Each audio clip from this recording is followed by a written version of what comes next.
Continuing education knows that at the end, students want to graduate, and we can help them do that because we take the time to really listen to their needs and we understand all the different options that are available across the campus for them. We don't take a cookie cutter approach. We realize each student comes with their own story. So whether it's a part-time student looking to complete a degree program or someone just looking for online courses, we're there to connect them to the resources of the university.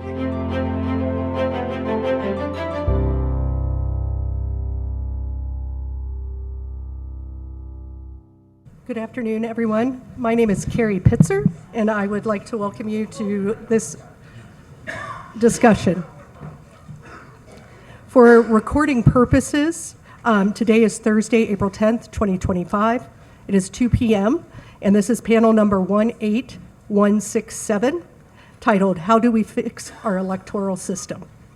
Before we get started, the University of Colorado Boulder, Colorado's flagship university, honors and recognizes the many contributions of Indigenous peoples in our state.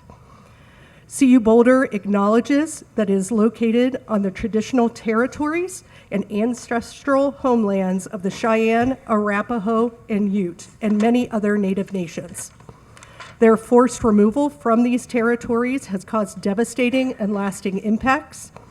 And while the University of Colorado Boulder can never undo or rectify the devastation wrought on Indigenous peoples, we commit to improving and enhancing engagement with Indigenous peoples and issues locally and globally.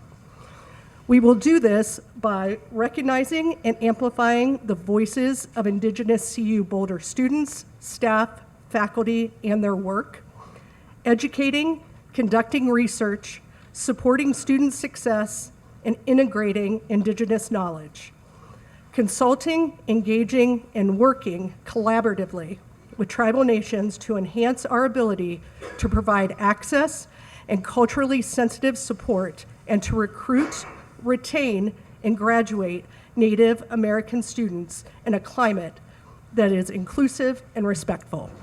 Thank you. One other thing I would like to mention before we start is that you will all get a chance to ask questions. Here's how we handle Q&A in these sessions. You will see producers on the edges of the room, and we are using a note card system. Anytime in the session, you may simply raise your hand and request a note card and a pencil from one of our producers and write your question down. We do ask that you please write legibly. If you are a student, please note on your card that you are so. When you finish writing your question, please raise your hand and the producer will gather the card and bring it to me. And now I'd like to do a brief introduction of each of our panelists. And for more information, you can read their full bios on the CWA website. Please join me in welcoming today's panel. First, we have Ellen Weintraub. Ellen is a former commissioner. She spent over 20 years with the U.S. Federal Election Commission. Next to her, we have Devon Gray, who is the president of End Poverty in California. And then we have Professor Paul Diduch, who is associate teaching professor here at CU Boulder and the faculty director for the Engineering Leadership Program. And then we will be joined shortly by Representative Matt Soper. He has been called into a vote, but will be joining us shortly. He is the ranking member of the House Judiciary Committee here in Colorado. Please join me in welcoming our panelists.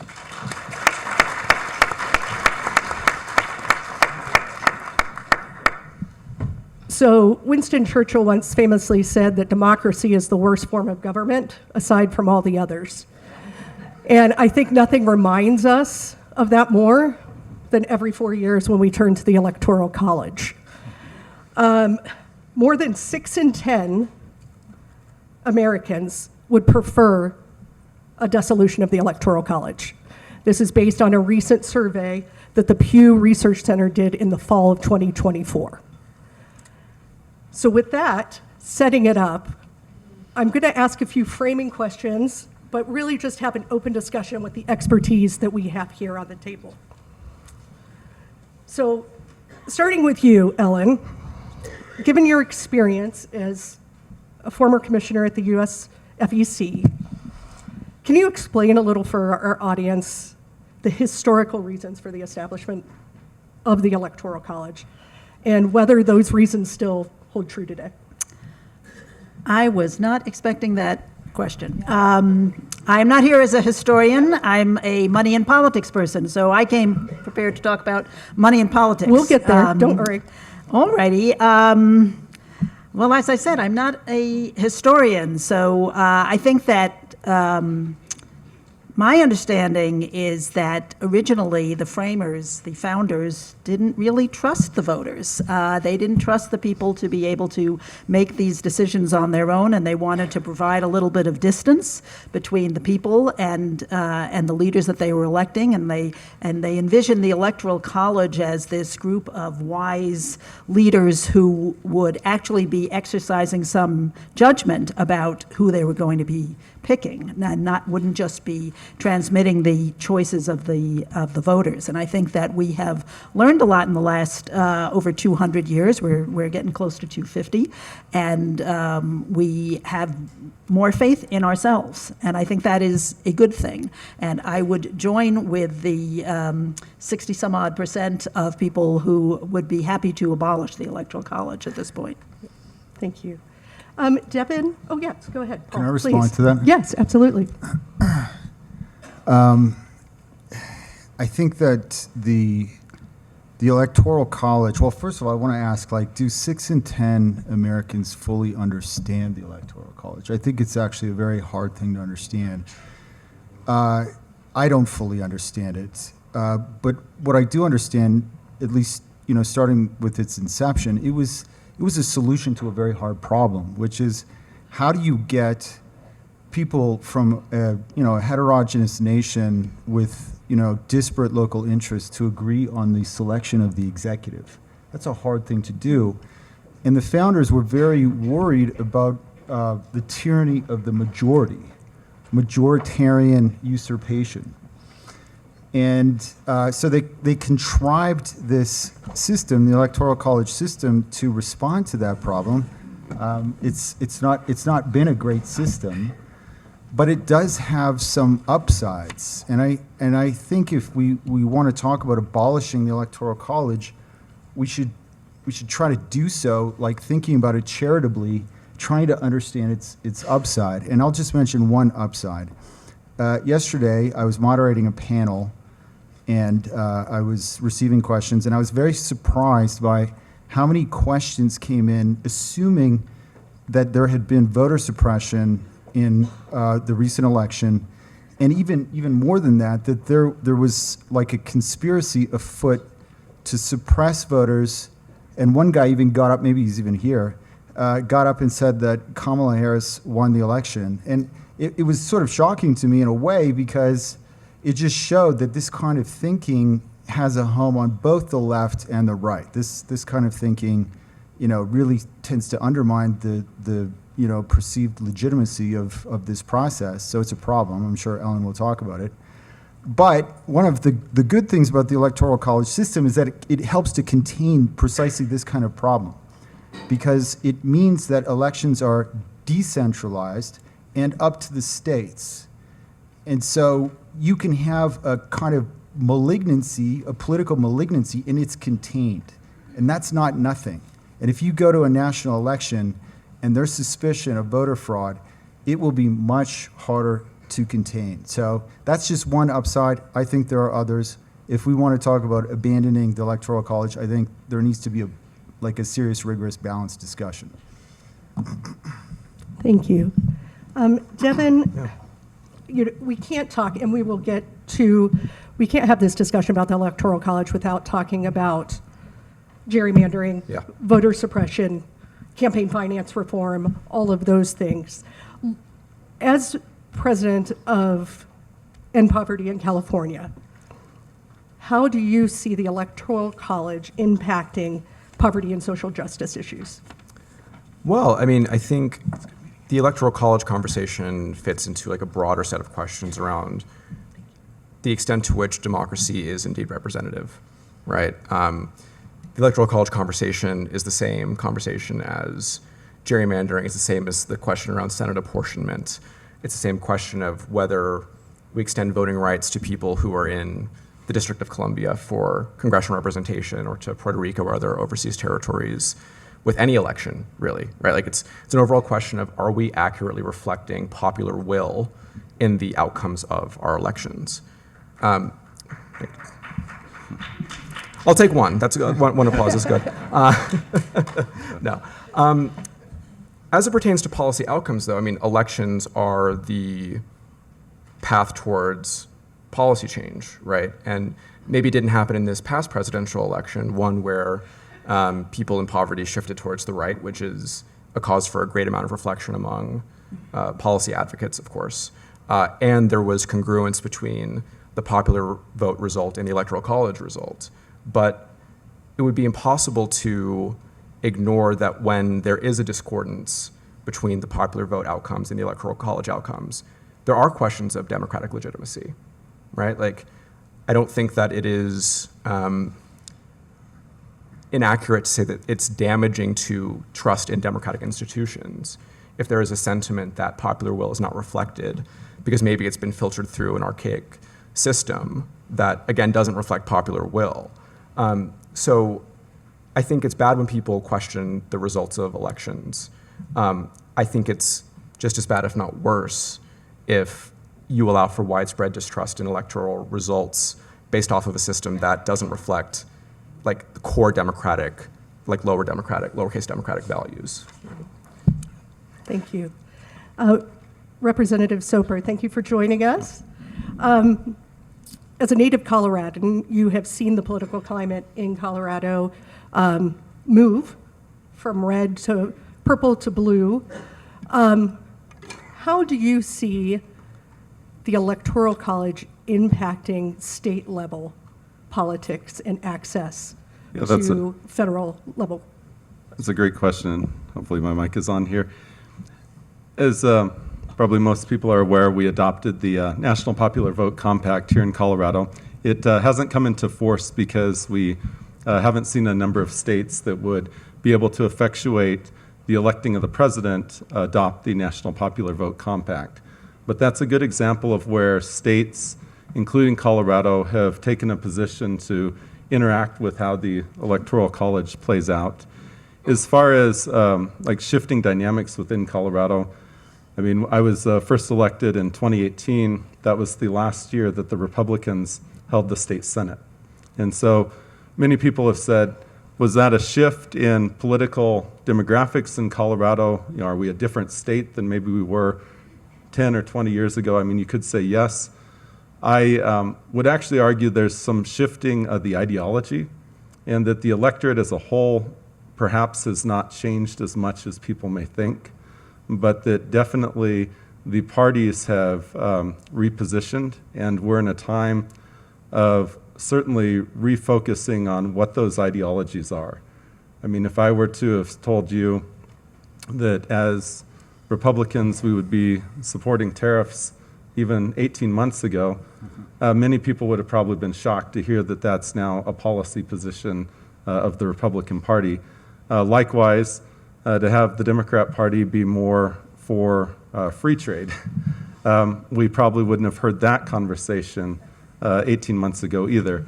And you know, that's just the topic of the day, but there's probably at least a dozen of those issues that I could point out that really shows where the two sides are actually seeing where we stand, and it's at the state level. And I can tell you what happens at the state level also filters up to the national level, and vice versa.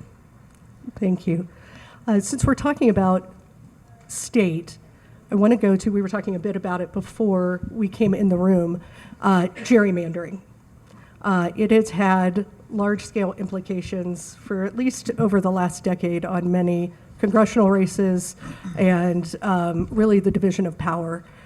Ellen, would you mind addressing, you've seen firsthand, I'm sure at the FEC, the impacts of this and the many changes that it's causing and has caused?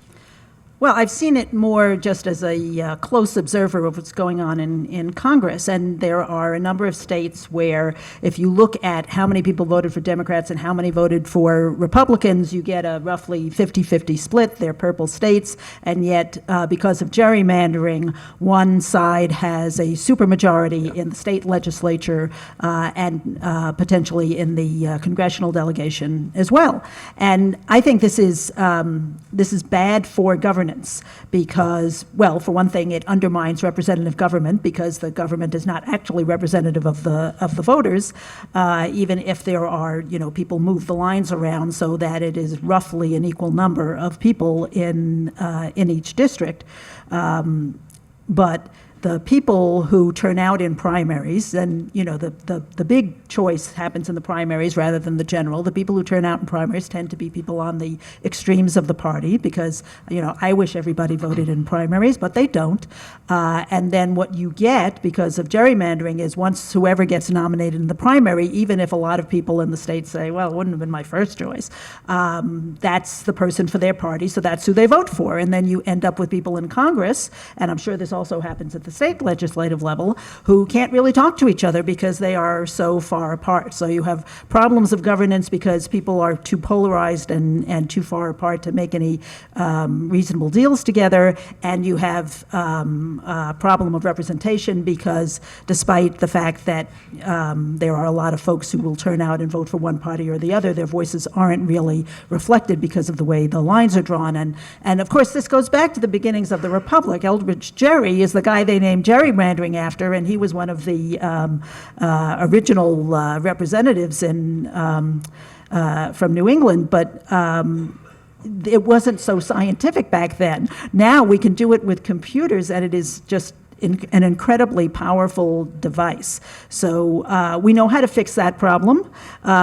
We can go to independent redistricting commissions, and the states that have done that have fairer elections, I think, and more representative elections. And I like to talk about what happened in Michigan, where a young woman named Katie Fahey, who had never done any political organizing before, posted on her Facebook page that, how frustrated she was about gerrymandering and was there anybody else who agreed with her. And it turned out there were tons of people who responded to her on Facebook, and she organized a movement. They got a petition on a ballot initiative on the state ballot, and they changed the way the districts were allocated in Michigan, and it changed laws in Michigan as a result. So this is a problem that can be solved, and we know how to solve it. Yeah.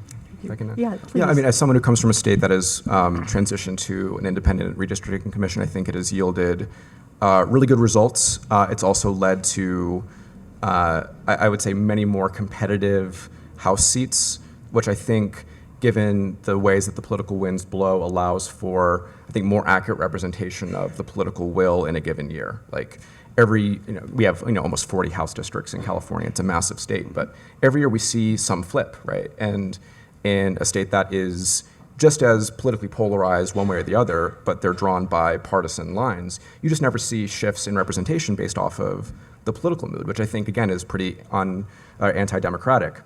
I would say, though, that in many ways we don't always frame it this way, but the state lines themselves are a gerrymander in some ways, right? Like we have a Senate that rewards arbitrary lines for states versus population.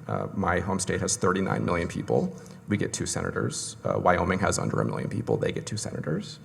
Obviously, there are historical reasons for why Senate apportionment was made in the compromise that it was. There are reasons for that. But obviously, I think we can all recognize that states are far less like individually distinct polities today than they were at the time of the founding, right? Like we do say the United States is, not the United States are, like we are a single political entity at this point. And the differences in sort of state identity, I think, are significantly less pronounced today than they were back in the 1700s. But what it leads to, of course, is an underrepresentation of people who happen to live in crowded states. And what are the outcomes for that yield political outcomes in one chamber of the legislature that, again, is required for passing any sort of legislation. It allows for a tremendous overrepresentation of underpopulated states relative to states like California or even Texas, right? It's not necessarily a partisan issue either. But like what you're talking about is one of the original features of the Electoral College, that it was designed to ensure that candidates spread their attention across the whole nation. So, if you took seats away from, less important so-called flyover states, would national candidates pay any attention to them? I mean, I don't see national candidates going to Wyoming, though, right? Because it seems like the political attention flows to competitiveness, not size, right? Like people go to Florida, or they used to, right, when it was competitive, not because it's big or small, but because it's close politically. People don't go to Alaska, they don't go to Wyoming. but if you took that check away, wouldn't candidates just go to the most populous states, and wouldn't it, really diminish the extent to which the interior of America would have a political say? And if we could hear Representative Soper, if you'd like to chime in here. Sure, I sure. know you want to make a comment. Yeah, I was going to quickly jump in and say that, as states being laboratories of democracy, I mean, Colorado is a great example of where we were a unique state in how we passed a redistricting commission for both state and congressional reapportionment.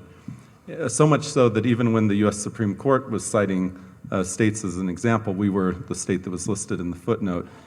And I will say that I do like the laboratories of democracy, and I like the fact that Colorado can choose a system that may not be exactly like a Wyoming or a New Hampshire or a California, but also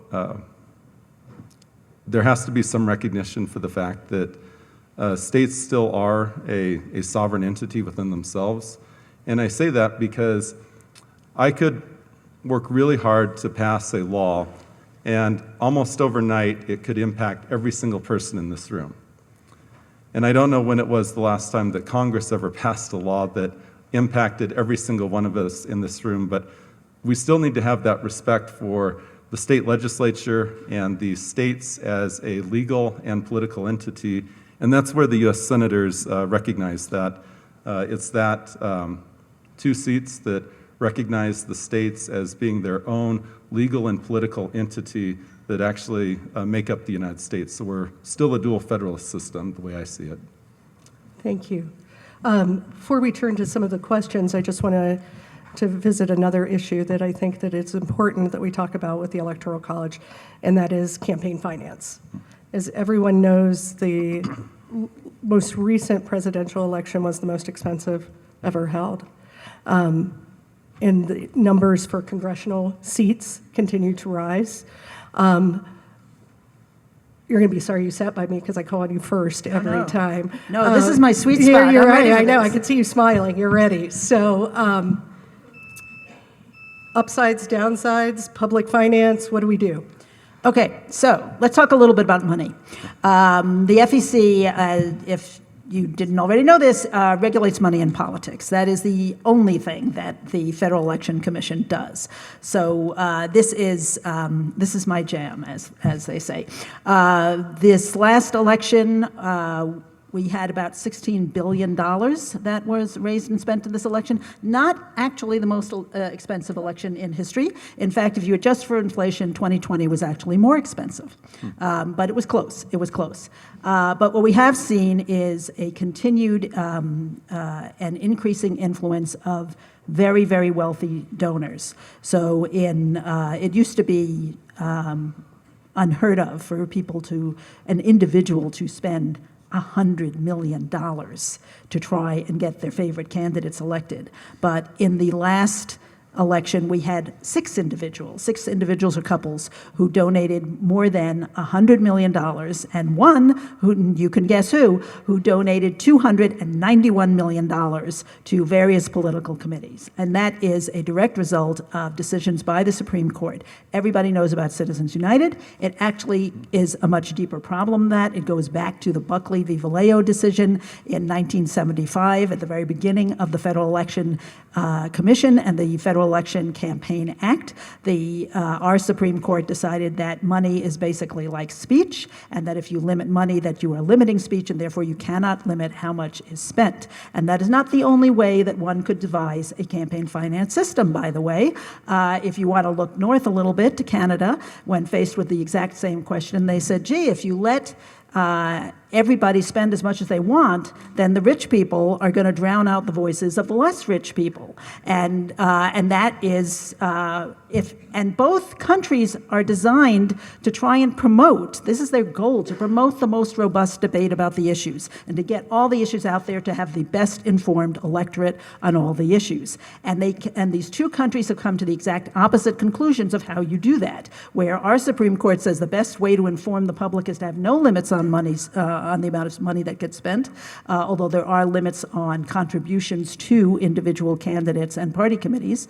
And the Canadian Supreme Court came to the opposite conclusion, said the only way to have a well-informed and balanced debate about all these issues is to have some limits on spending. So I think it's important to know that the way we do things is not the only way that it could be done. Having said that, that is the way our Supreme Court has decided it, and they are pretty entrenched on this. So how do we respond to that? Well, I think public funding actually is a very good idea. It's being done at some state and local levels, mostly at the local levels. New York City has a robust public funding system. And a lot of people don't like that because they say it's welfare for politicians and we don't want to pay our tax dollars for campaigns because we hate all those campaign ads anyway.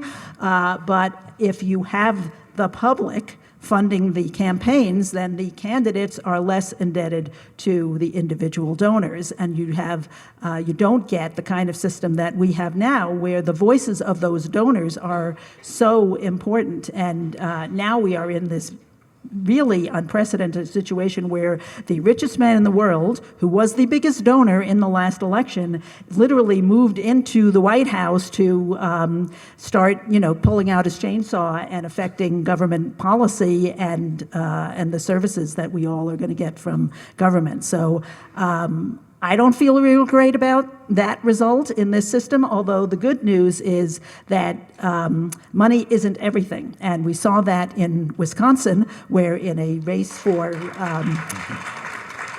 so you know this story, in a race for a state judicial seat, which used to be these really, backwater elections that nobody paid any attention to. There was $100 million spent on this election, and the voters turned out in force to say, hell no, we don't want people buying a judicial seat. We are going to vote against the big money candidate. So I think that was actually kind of inspiring. Thank you. Turning to some of our questions, we have a lot around ranked choice voting, asking if that is the solution to the Electoral College. Devon, do you want to kick us off? Yeah, it's actually something we've talked about in one of the office hours.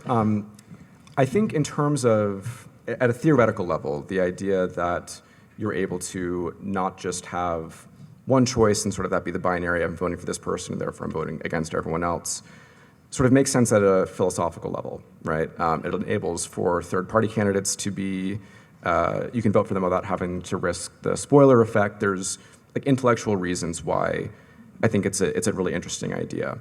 In California, at the local level, we've implemented ranked choice voting in places like San Francisco and Oakland. And I think there have been some unintended consequences around it, mainly around just like it's a confusing ballot. Like you have to rank multiple votes. People don't quite understand the system. There's different ways to administer ranked choice voting as well. And it's not always led to a tremendous amount of voter satisfaction in a way that you might think intellectually it would. It's not necessarily led to minor party candidates getting more traction. In Oakland, the mayor who was elected via ranked choice voting was recalled.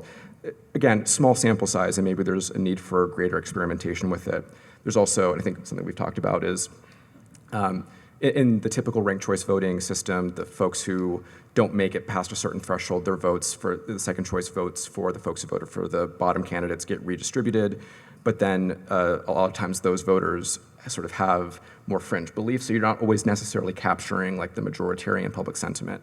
So there's flaws with it, but I think the impulse to think about ways in which we can find electoral systems that better reflect public will is a good impulse, even if we're not quite finished with the experimentation, haven't maybe nailed the correct way to administer a type of ranked choice vote. Thank you. Ellen, I don't know if you have anything to add to that. Oh, that's great. Great. Another question that we have, are there electoral systems in the world where popular voting systems can be studied, can be trusted?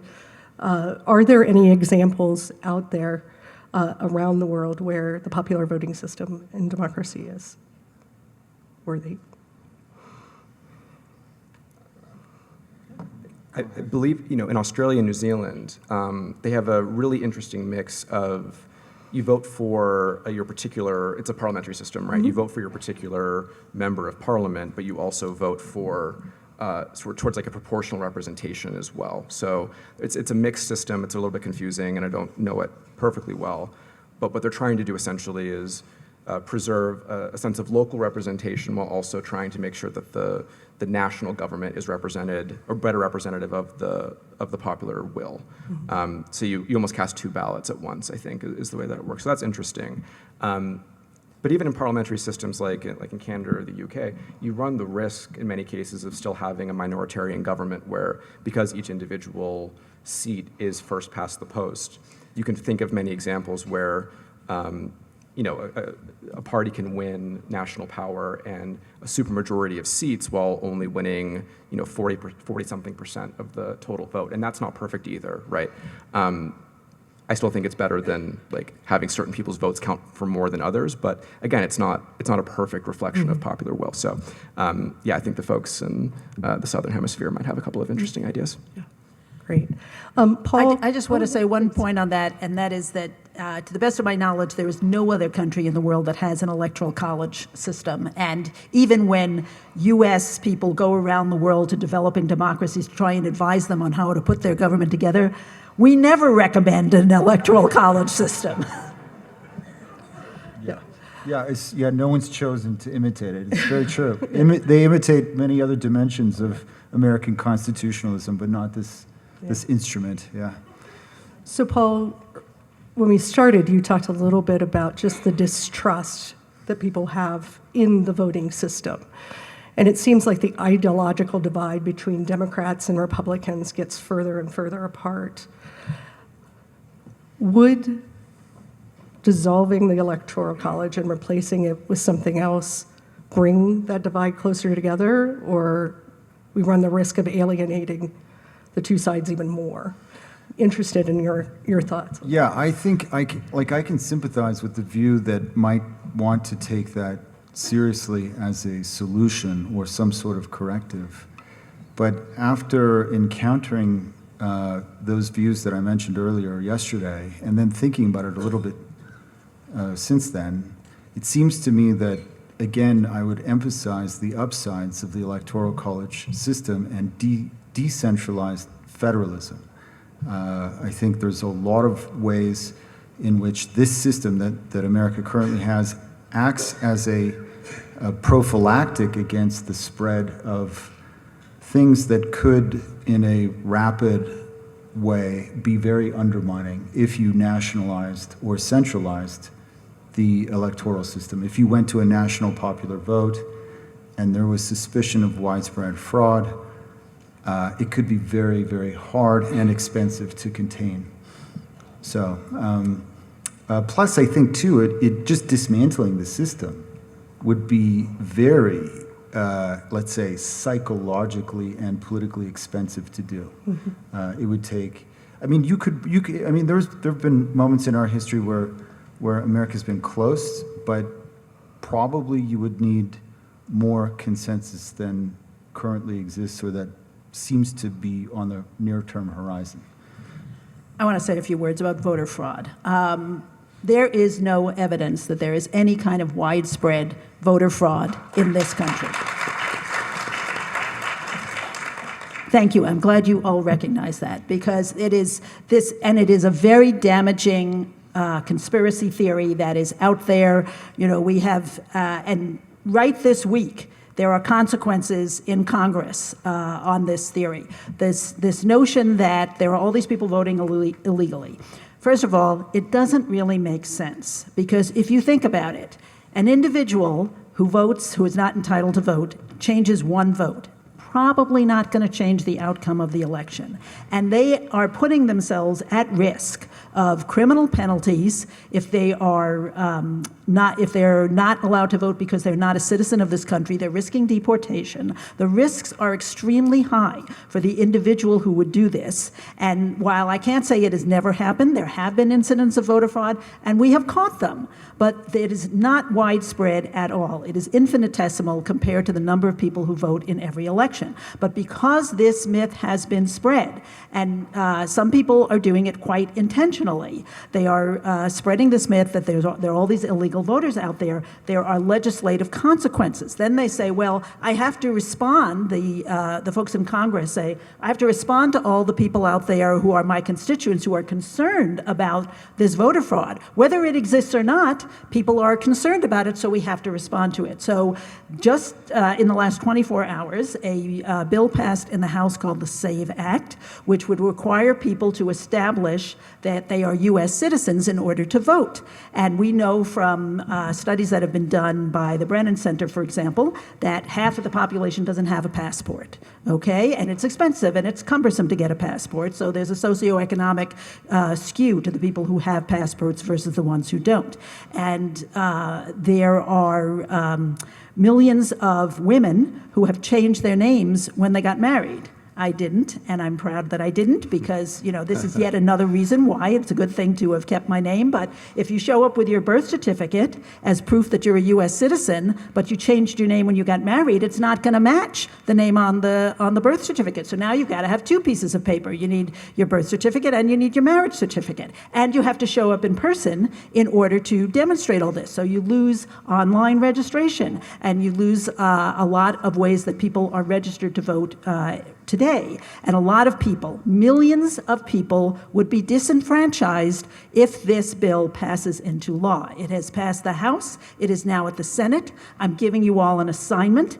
Every single one of you should contact your senator, both of your senators, reach out to all your friends and have them contact their senators, because the Senate is the only thing that stands between us and the adoption of this bill, which is prompted by the Speaker of the House saying, well, we don't have any real proof that people are voting illegally, that undocumented persons are voting illegally, but we know intuitively that it must be happening. Well, I'm a lawyer and I want to see some hard evidence, and there isn't any. So contact your senators. One of the advantages of my having been fired from my government position is I can now say this, which I couldn't have done as a government employee. Contact your senators and tell them to vote against the SAVE Act. So this ties in nicely. We have a student question, and I want to start at the end of the table and would just really appreciate everyone's thoughts on this, because everyone in here is a voter, right? That's our right. And the student asks, what would you say to young people who are dissuaded from voting in national elections because, whether rightly or wrongly, they believe their vote doesn't matter because of the Electoral College? How do we address this issue and encourage better youth voter turnout? Yeah, that's a great question. As a matter of fact, I just stepped off to vote on the state budget, speaking of voting. I would tell that student, if you've ever been in an election in which you had an exact tie, when I ran for student office at Colorado Mesa University, I had an exact tie. And that tells you the power of one vote. Either one vote more or one vote less, and the election could have gone another way. This past election in the House of Representatives, in the primary, we had one of our members who won by 3 votes. 3 votes. And then in the general, we had another member who won her seat by 3 votes as well. That really shows how it's really almost a flip of a coin, like who turns out, because they can make a real difference as far as predicting the outcome. And the thing of it is, that's at a legislative level or a student level, but that also makes a difference as far as who your members of Congress are, eventually impacting how the state goes for voting for president. Now, it's been a while since we've had an election that close, but you think about the 2000 election. I mean, incredibly close. And so to say that your vote doesn't count, it absolutely does. I'll just say one last thing on this point. My district is a very red district, but it's also a district where people turn out. About 85% of those who can vote turn out to vote. If you look at Denver, they're as blue as my district is red, but yet only 20% of those who can vote do vote. And that's a real shame, because it shows that some people believe that their vote just doesn't matter. So they basically are delegating their power to the few that do turn out to vote. So if you want to change an outcome, go vote, go knock on doors, make a difference.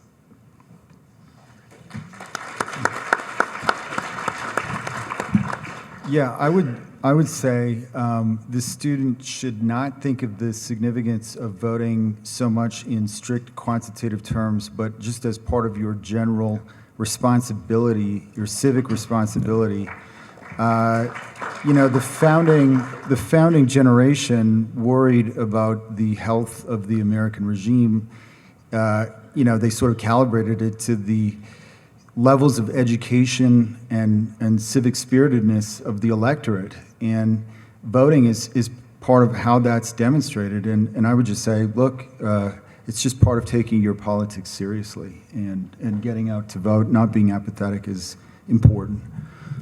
Yeah, I think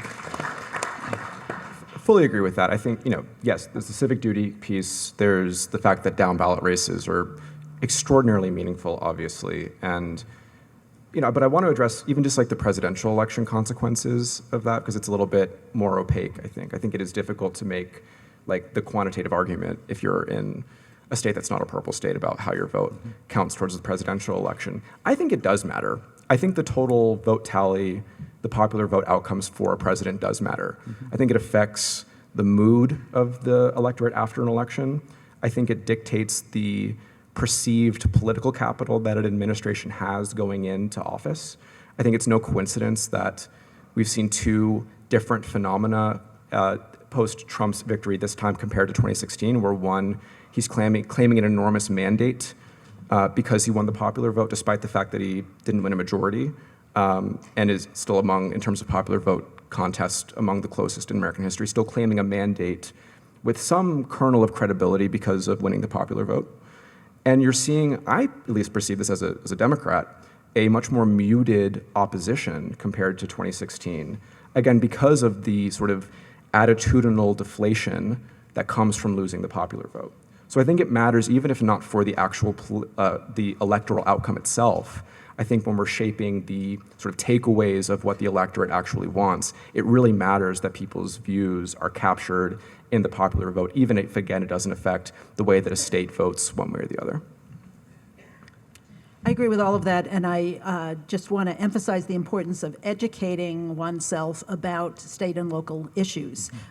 Every member of the House of Representatives is on the ballot every 2 years, and control of the Senate every cycle also. A third of the Senate is up. But there's also governors, state legislatures, and I think we can see from the evidence of our panel how wonderful it is to have thoughtful, smart people in the state legislature, right? We want that. And we get that when we have an informed electorate and they choose wisely. So this is another student question, and I think the entire country is struggling to try to answer this, but what can be done to protect nonpartisan organizations from partisan and presidential influence? And there may not be an answer for this. We're kind of building the ship on the water right now, as they say. So, do we have a sense of what kind of nonpartisan organization we're talking about here? well, the one reference is the FEC, independent redistricting organizations, things of those nature. Oh, okay. I thought we were talking about private, No. like the League of Women Voters. I know we have somebody here from the League of Women Voters, which is another problem. I think we all need to be very vigilant and very concerned right now. as many of you know, I mean, talking about, if you want to talk specifically about the FEC, it's supposed to be a bipartisan body, 6 commissioners, no more than 3 from any one political party, there's a way of replacing commissioners. It's by nominating a new commissioner. That didn't happen this time. I was just flat out fired. And that's, I think, not a good thing for the country, but there are still 4 commissioners, 2 Democrats and 2 Republicans on the commission. I think the greater concern is with an administration that seems to want to dictate to all of the independent agencies what their policies should be. And there's an intimidation factor of, I think that my firing was not just about me. It was about intimidating other people and scaring them into thinking that they shouldn't put their head up and they shouldn't take controversial positions. We have the specter in the last 24 hours of another executive order talking about identifying specific individuals from the last administration. People, ironically, that this president actually appointed originally, who then quite honestly stood up and said the election was fair and there wasn't any voter fraud, and now they're the subject of punitive action from the White House. And I think some of those issues are going to be resolved by the courts. I've seen some promising decisions already, but I do think that this is an issue that people need to be very aware of and need to be focused on and bringing to the attention of their legislators at the state and at the federal level, because it is very concerning. Any other comment? Please. Yeah, I would just add a quick comment that I don't necessarily know that I have a good answer, but I do have an explanation. It reminds me of a book by Richard Neustadt, The Power of the Modern Presidency. And Neustadt was first looking at the FDR administration and testing the power of the presidency there, and you were either regime builders or regime maintainers was how his theory went on. And I see right now the current administration really testing the outer limits of presidential power, and this will go down as a point in history, I mean, regardless of where you are in politics, but feeling what can an executive do and what can't an executive do, and then will Congress take back some of the power they've delegated. And I think we are in a giant experiment, as it were. Great. So we have a lot of questions around Citizens United. Yes. Just taking from them, wouldn't ending Citizens United make the playing field more even for the candidates, is one perspective that's been asked.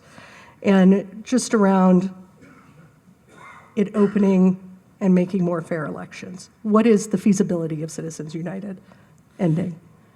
Well, it's interesting that the question was framed in terms of leveling the playing field, because that exact phrase has come up in several Supreme Court opinions. And the Supreme Court says this is a bad thing. We don't want to level the playing field. And it's the only competition that we have. Think about a sports competition. Think about any other kind of competition that we have where the ultimate arbiters, the Supreme Court, has decided, no, we don't want to have a level playing field. And their argument is, to me, it's somewhat incoherent, I have to say. They say, well, some people are good looking and some people have other talents, they're celebrities, and some people just raise a lot of money. So we all have our own skill sets, and then people can compete based on how they do, which of their talents comes to the fore. I am offended by a system that gives more power to people who have more money, because we're all equal citizens and we should all have an equal voice. But the reality is, this court ain't going there. We are not gonna, as I said, Citizens United was only one in a long series of opinions that this court has issued, and there's been turnover in the membership of the court. They weren't issuing good opinions on campaign finance 50 years ago, and it's only gotten worse since then. And that's why I think there are states and localities that have been experimenting with things like public funding that can still get past the constitutional barricades. There are also some bills in Congress, the Disclose Act, the Honest Ads Act, that would help to address some of the problems in the system, at least make sure that we understand where the money's coming from. I think the FEC, frankly, could do a better job of policing that. It has not really covered itself in glory when it comes to making sure that we don't have dark money in our system. Say what you want about Elon Musk. At least he's out front about it. We know who he is and we know how much money he's spending. There are other billionaires out there who are funneling their money through nonprofit organizations in ways that are designed to hide who they are. And frankly, none of us pays that much attention to this. If you looked at the list of the top 100 donors, go to opensecrets.org, they've got a great database there. If you looked at the list of the top 100 donors, I guarantee you wouldn't recognize most of the names on that list. Nobody knows who these guys are, and yet they are incredibly influential. So part of this is can be addressed, I think, by our all, taking our citizenship responsibilities a little bit more seriously and trying to inform ourselves on who these folks are. But part of the responsibility lies with the FEC, and part of the responsibility lies with the Supreme Court. But there are some laws that could be passed and would survive constitutional scrutiny, I believe. Anyone? We have a couple other questions related to the size of the House of Representatives. As a balance to the Electoral College. The size and number of membership has been maintained for decades.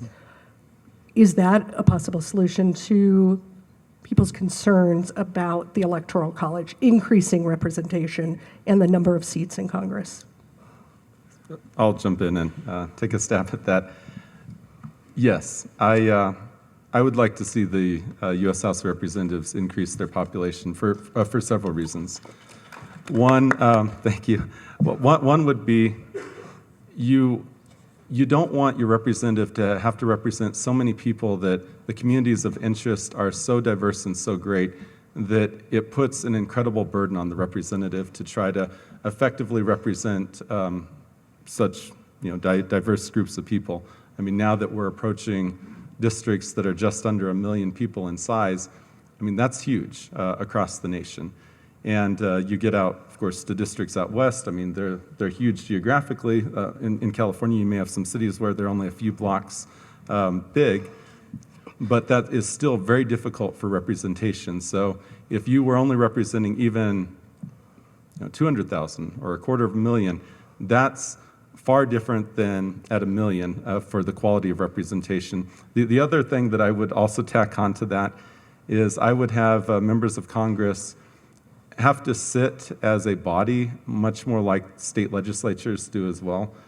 Right now, if you have ever watched Congress, they waltz in, they may interact when they're voting, which they'll keep the voting machine open for 15 or 20 minutes, but then they all go back to their offices, they may see each other on the committee, but it's all organized ahead of time, and so you don't really have this thoughtful approach that you do at the state legislative level.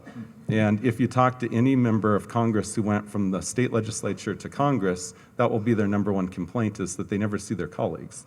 And so if you want to break down the barrier and you want members to break bread with each other and be a little bit more bipartisan and at least try to come to a compromise, you've actually got to know the person on the other side of the aisle, and it means spending time together with that person. When I was in Washington, D.C., I worked at length with Tom Daschle, and he once said the two worst things to happen to Congress were the 24-hour news cycle and cheap airfare. That's true. And That's true. he used to be able to fly home about once a month, and then accessible airfare, he was able to fly home every week. And going to your point, they come into session on Tuesday, they leave on Thursday, and they spend their weekends in their district, and they really lost that connection with their colleagues across the aisle. That's a real problem. I'll be brief because I think folks have thoughts on this too. I couldn't agree more. I mean, I think genuinely we should triple the size of the House. I really believe that for a number of reasons. I don't think that it necessarily solves the Electoral College problem. Maybe the math, like marginally, but doesn't get to the core of it. But I think it addresses two other things that really matter, which Matt talked about. One is proximity to democracy, I think, matters. I think proximity to representation matters. to feel that you will have agency over political outcomes that affect you. I think when there is a bigger, when you have a larger population that is part of your given district, there's a distance that comes with that. We certainly see that in California, where we have a bicameral legislature, 80 members of our lower chamber, 40 members of our upper chamber, but in a state of 40 million people, that means that every state senator represents 1 million people. And to my second point and related, what are the campaign finance consequences of that? Where if you're an upstart candidate who wants to represent your hometown in the state legislature, you have to raise millions and millions of dollars to be able to compete for even a state assembly seat, which represents, again, almost 500,000 people. So what are the barriers to entry there? It becomes incredibly difficult to unseat incumbents. It becomes incredibly difficult for grassroots candidates to find any sort of traction. And so it exacerbates, again, the campaign finance regime that we currently have, which rewards folks who are able to fundraise from large dollar donors. So there's a real democratic proximity issue that I think we have to deal with here. And I think that we would have a lot greater trust in government if people felt that there was a more increased closeness between themselves, their neighbors, and the representation in whether it be a state capital or in DC. Thank you.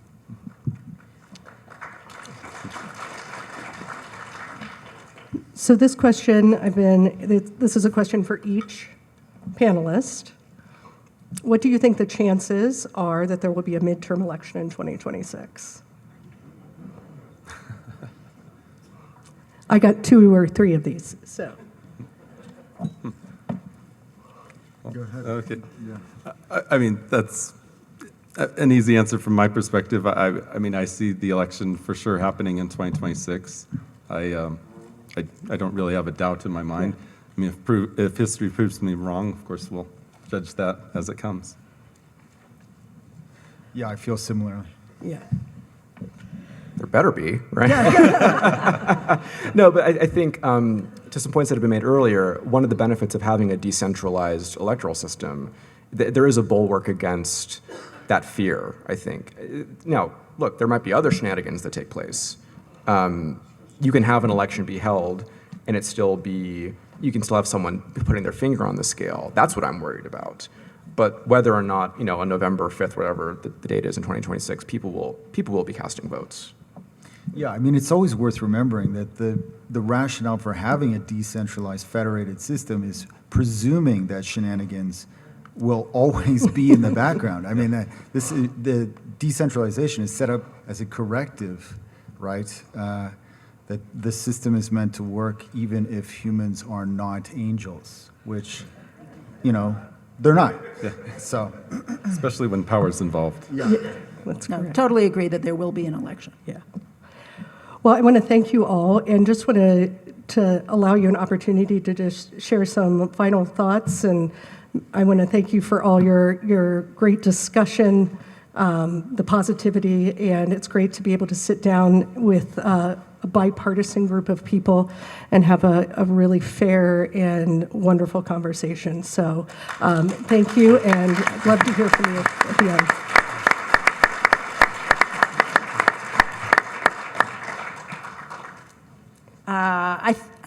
I think I've already made a lot of the points that I want to make. I do think I was not fixated on the Electoral College in particular. I think there are a lot of issues that we can talk about, and there are some that are harder to resolve than others. I think that there are good proposals.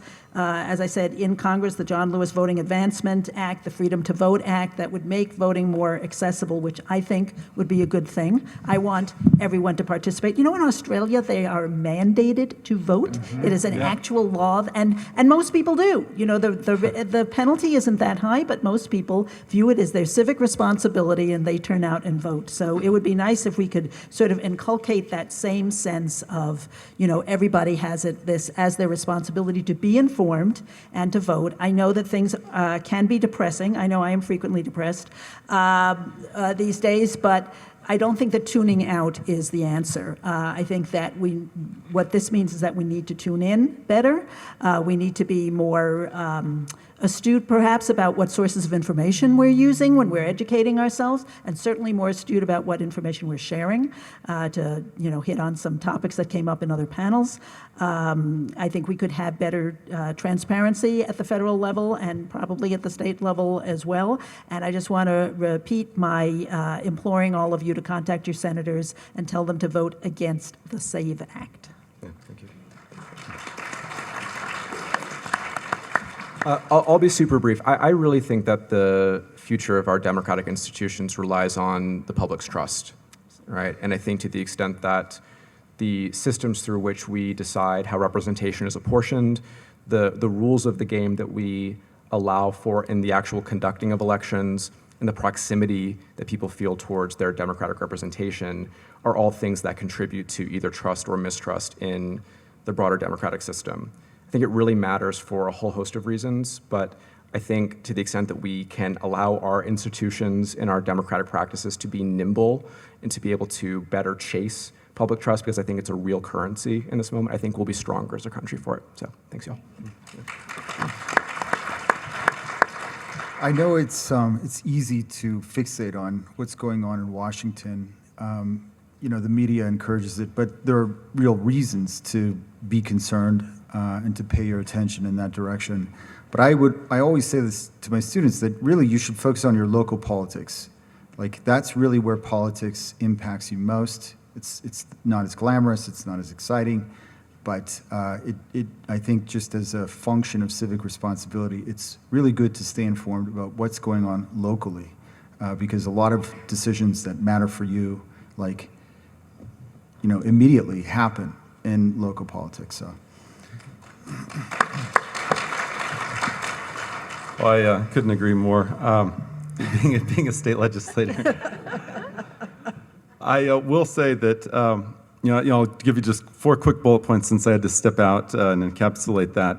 But a focus on state legislative politics, I think, should be more emphasized as we look to our democratic Republican systems, because your legislature is as important as Congress, and we tend to forget that. So I would probably equalize pay of a legislator across America to that a member of Congress makes, to try to elevate the same level of respect.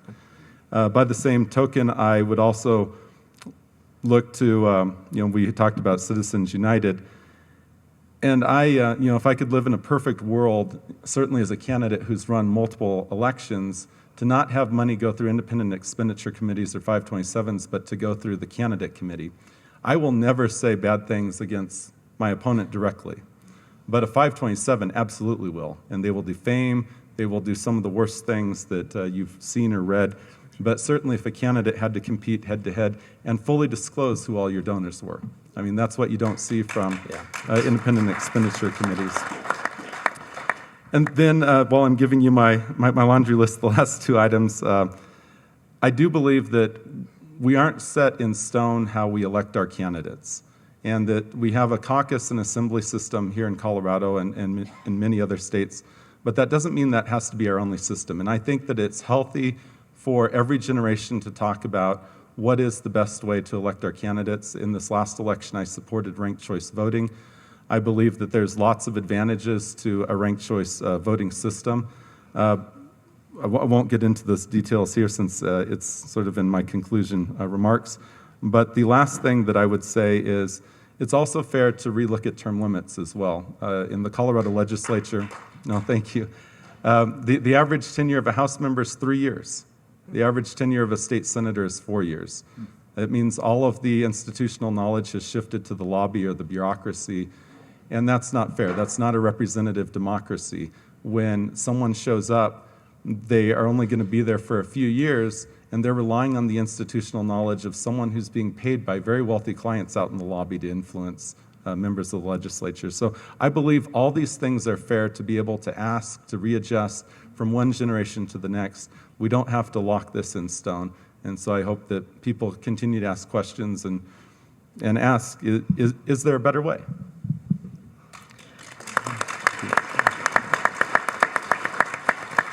Once again, thank you all for attending, and thank you to all of our panelists. Thank you.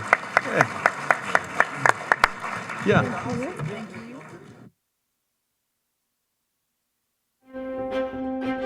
Continuing education knows that at the end, students want to graduate, and we can help them do that because we take the time to really listen to their needs and we understand all the different options that are available across the campus for them. We don't take a cookie cutter approach. We realize each student comes with their own story.